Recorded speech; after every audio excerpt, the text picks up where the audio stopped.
And the finest of Thursdays to all you fine ladies and gentlemen, and the finest thing of the I need to stop saying fine so much. It's raining again. Big surprise. We need it. But that's neither here nor there. I want to talk about accessibility. And the fact that it's a very black word for some people, and for good reason in some cases, and for kind of stupid reason in other cases, and I guess it comes from I guess the stigma for accessibility, as it's known, comes from the dumbing down of games, which certainly isn't something that you want to do.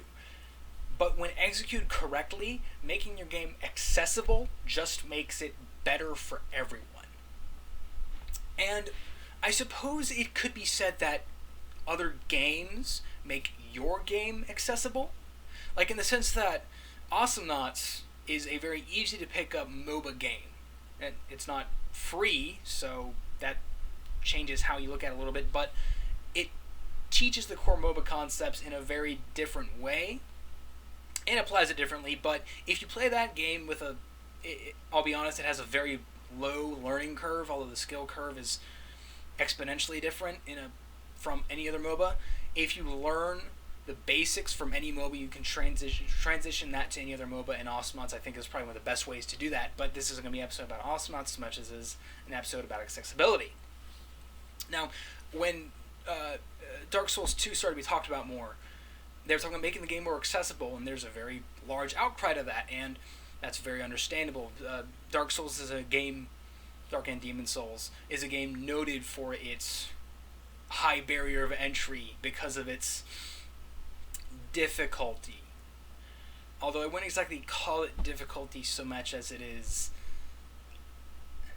a result of the game being what it is, but I guess that is difficulty. Now the question is, how would you make that accessible? And I don't know. I haven't played the games, so I don't know what to learn or not learn from. And as a developer, what could they do to execute those changes? It isn't something I could personally comment on in that sense. However, I can only say that if it is executed properly and it allows for a huge audience to come in, From Software has done something that's very difficult to achieve if this happens, but they'll see quite a big benefit in the sense that even with the new console generation being out, because Dark Souls 2 is a 2014 release, even with this next generation of consoles being out, it will still be able to attract a wide audience because of its reputation, and because it has a very low barrier to entry, at least initially, it will allow for a very wide player base, which will then be whittled down by the game itself. Therefore, From Software sees profit, which is good for them because they probably need it. I mean, a lot of people love the Dark Souls games, so hey, more power to them, right?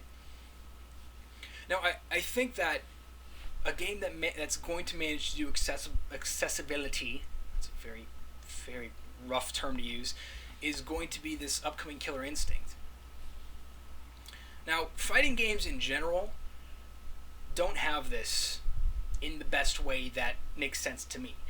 In the sense that I can't just pick up a fight stick and be good at Street Fighter or Mortal Kombat. I can ram buttons all day, but it won't matter because somebody who knows a little bit more than I will is just going to flatten me. And I don't exactly always have the time to practice at it, but it seems like this dojo mode that they're going to be introducing might just turn the tide, considering it's going to show hitboxes.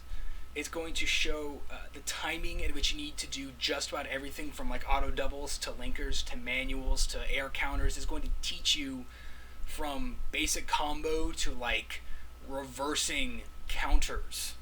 It seems to be, and everything in between. That is crazy on the accessibility front, but it still affords for the competitive scene to really have a dominant nature, because right out of the gate, if they've played Killer Instinct, they're going to know how to execute most, if not all, things.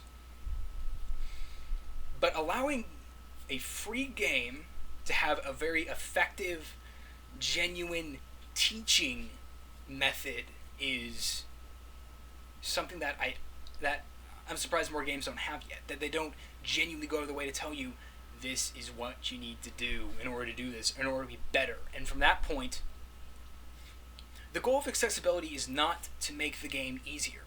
The goal of accessibility is to get people to play the game.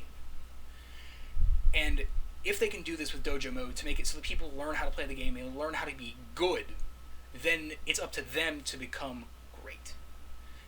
With any first-person shooter or any sort of competitive game, the basics are taught to you, through a tutorial or whatever. But in order to ascend past passable, it's up to you. So, when I hear the term accessibility, I always wonder, are they going to make it up to the player, or is it going to be up to the game? Because if it's up to the game, then it's going to be a problem. But if it's up to the player, then that is something worth looking out for. Accessibility is a very interesting topic to discuss, and I'd like to know what you have to say about it. Please let me know below. Thank you for watching. However, please be sure to check out all my other crap. There's a lot of it. Over 120 videos. It's kind of crazy to think about. But I am done for now, and I shall see all of you later.